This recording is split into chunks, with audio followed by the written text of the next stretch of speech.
Good evening. Before I give the message for tonight, I'd like to begin by sending my deepest condolences to the family and the relatives of Papa Rudy. Mapalina Akaidin Atitani Cruz. One of the deepest pains we can ever feel in this world is actually losing the life of a loved one, especially one that is as thoughtful, as caring, as loving as Papa Rudy.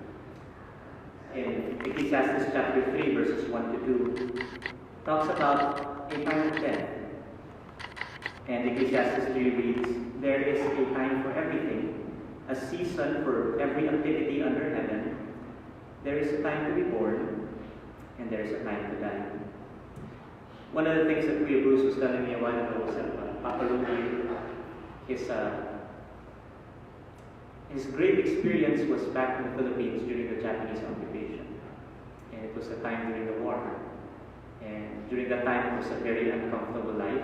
And they were living, if I'm not mistaken, they evacuated from the city and they moved to the farm. And Kuya Bruce said, what I learned during that time from the lessons of my dad was the lesson of hardships, the importance of pain, the importance of moving forward as pain is being dealt with. And I do ask us, even the immediate family, let's remember the legacy of Papa Rudy, what he has left behind for us here. Let's keep it alive.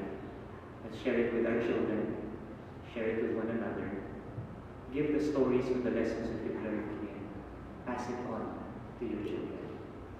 There's a guy by the name of Winston Churchill that said this: "One of the signs of a great society is the diligence in which it passes culture from one generation to the next.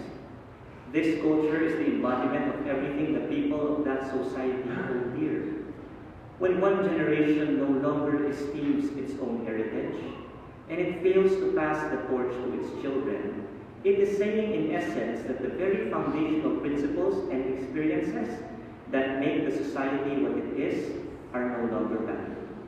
So this leaves that generation without any sense of definition or direction, making them the fulfillment of Karl Marx's dictum, a people without a heritage are easily pursued." I do believe the first thing we must do as we have this time of mourning during the passing of Papa Rudy is to remember his legacy. Keep it alive in our hearts. The lessons that you've learned, never stop learning. Being thoughtful, making the little things count, because in the long run, they actually turn out to be the big things in life. Let's remember his legacy. I was told that Papa Rudy was also an avid singer. He was a movie buff.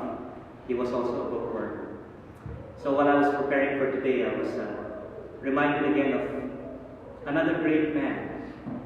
His name was Winston Churchill, probably one of the greatest leaders of the 21st century, and he died in the year 1965.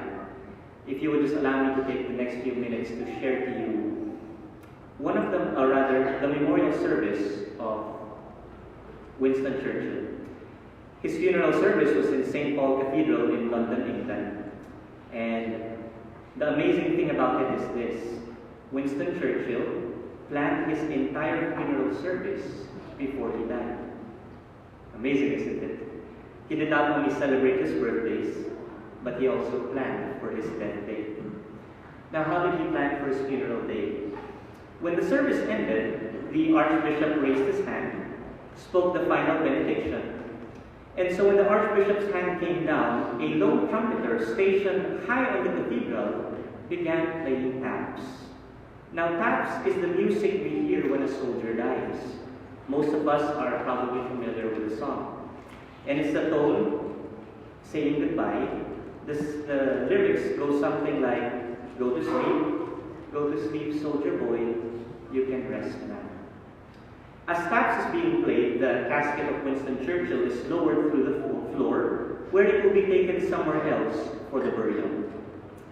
Now when taps came to an end, just as the casket reached the floor below, to the amazement of everybody in the cathedral, another group of people came out. And then the cathedral began to play Reveille. Now Reveille is a very upbeat music.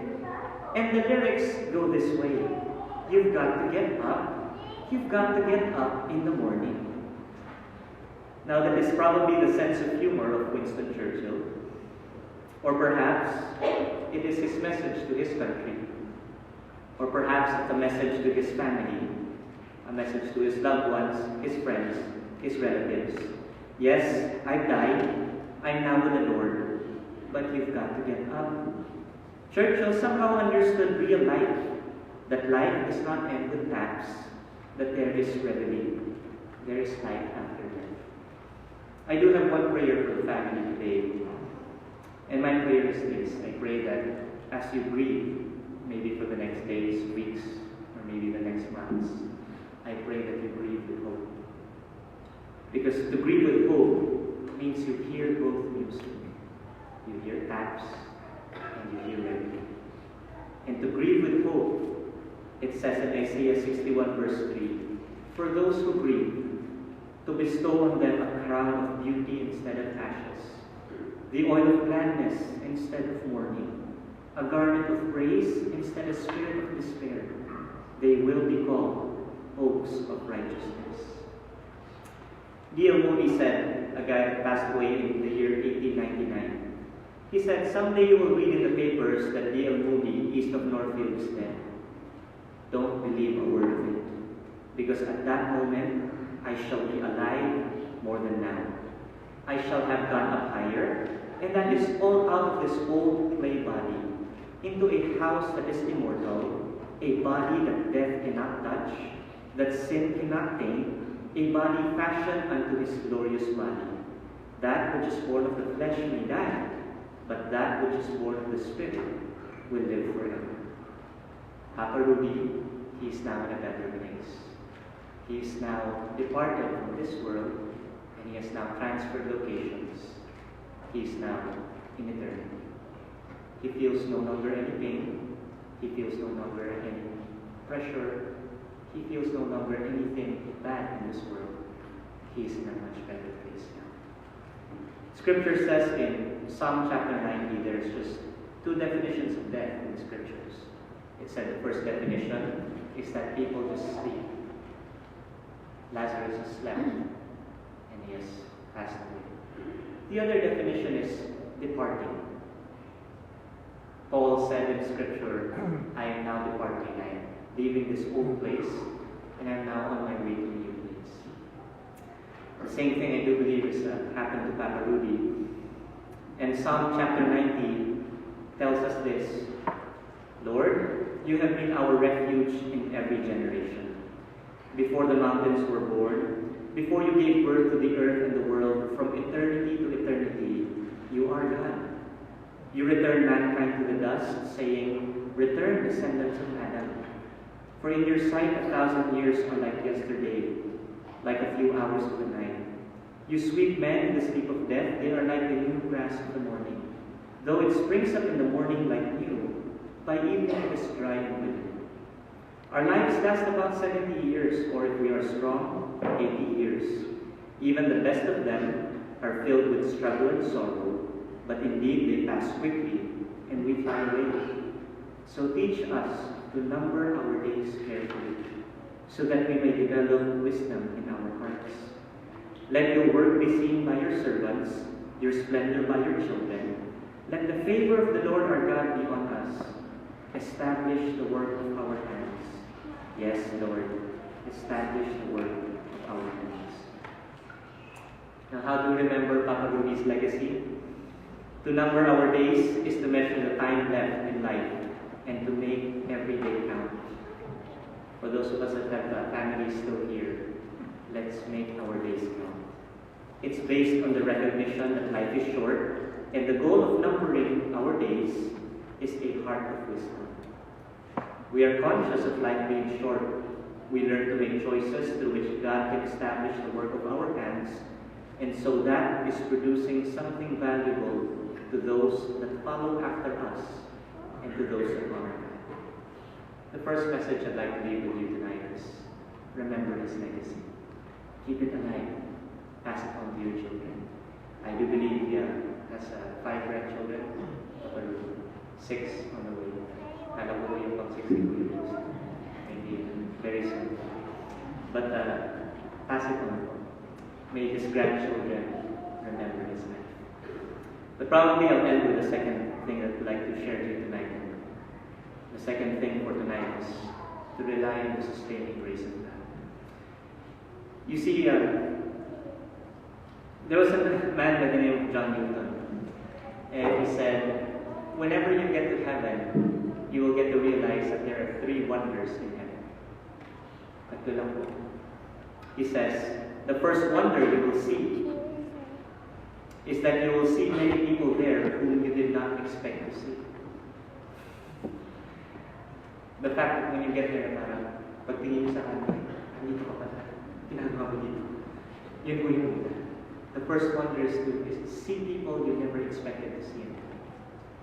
However, he said, the second wonder is this. You will be able to miss many people whom you expect to see. When you get to heaven, you miss people who you expected to see. Where is so-and-so? I thought he was a pastor. Why isn't he here? That's the second.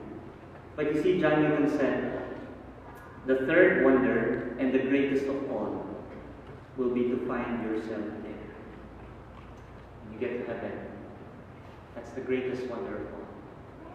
What am I doing there? It's only by the grace of God. I do believe Papa Rudy, by the grace of God, he is in eternity. That's why Ecclesiastes chapter 7, verse 1 to 4 reflects on death.